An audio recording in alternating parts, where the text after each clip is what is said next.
কচুরিপানার ডগা এবং টুথপিক দিয়ে অভিনব পদ্ধতিতে মাছ শিকার। চলুন দেখে আসি কিভাবে মাছ ধরা হয়।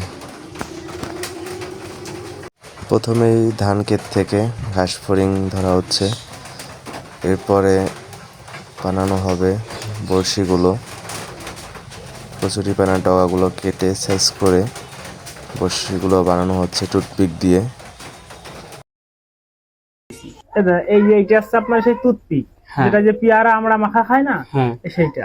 এইটা হচ্ছে ভালো করে সাইজ করে তারপরে আপনার এই মাঝখানটা দেখেন, এই মাঝখানটা এরকম করে ধরিয়ে এরকম করে সুতা দিয়ে এরকম গিট মারতে হয়। এই যে একটা গিট, এই দুটো গিট, এই দেখেন এই দেওয়া হলো না, দেওয়ার পর এটা টাইট করতে হবে। টাইট করার পর এটা ঘুরাই ধরিয়ে এইটা আবার আছে এই পাশে আরেকটা গিট মারতে হবে। মোট 3টে গিট মারতে হবে। এই 3টে গিট মারার পর এটা হয়ে গেল। আমরা এখন ফড়িং ধরতে যাচ্ছি ধান ক্ষেতের ভিতরে, জায়গাতে এই ঘাস ফড়িংগুলো বেশিরভাগই পাওয়া যায়। আজকের অসংখ্য ঘাস ফড়িং আমরা মোটামুটি পেয়ে গেছি। এখন মাছের জন্য টোপ গাঁথা হচ্ছে।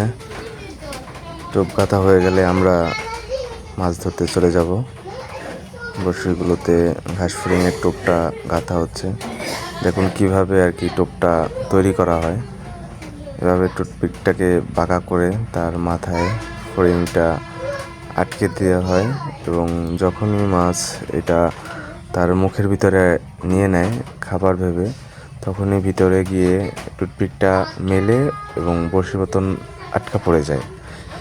এতে করে আর মাছ ছুটে পালাতে পারে না। তো দেখুন আমরা টোপ পাচ্ছি, ইনশাল্লাহ ভালো কিছু বাঁচবে আশা করা যায়। তো কিভাবে বড়শিটা পাতা হয় সেটাও দেখে নিন। এভাবে পানির গভীরতাটা মেপে তারপরে আর কি বড়শির সুতোটো নামানো হয়, যে যাতে মাটি অবধি বড়শিটা চলে না যায়। এভাবে আর কি বড়শিটা পাতা হয় এবং এই বড়শিটা পাতা হয়ে গেল, এবারে অপেক্ষা করার পালা।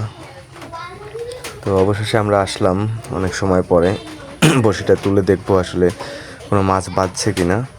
তো এটাতে একটা মাছ বাজছে, কারণ বড়শির সুতোটা সম্পূর্ণ নিয়ে নিছে নামাইয়া। এখন তুলে দেখার অপেক্ষা যে কি মাছ বাজলো। তো বড়শিটা তোলা হচ্ছে।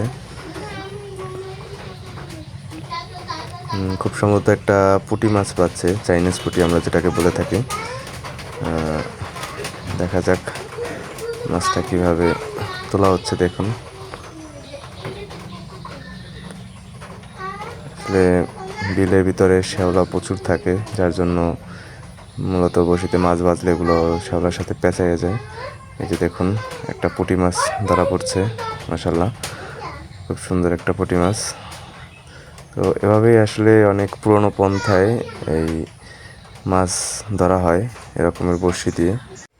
তো ভিডিওটি ভালো লাগলে অবশ্যই চ্যানেলটি সাবস্ক্রাইব করবেন এবং নতুন নতুন ভিডিও পাওয়ার জন্য চ্যানেলটি সাবস্ক্রাইব করে বেল আইকনটি টিপ দিয়ে রাখবেন, যাতে যে কোনো নতুন ভিডিও সর্বপ্রথম আপনি দেখতে পারেন।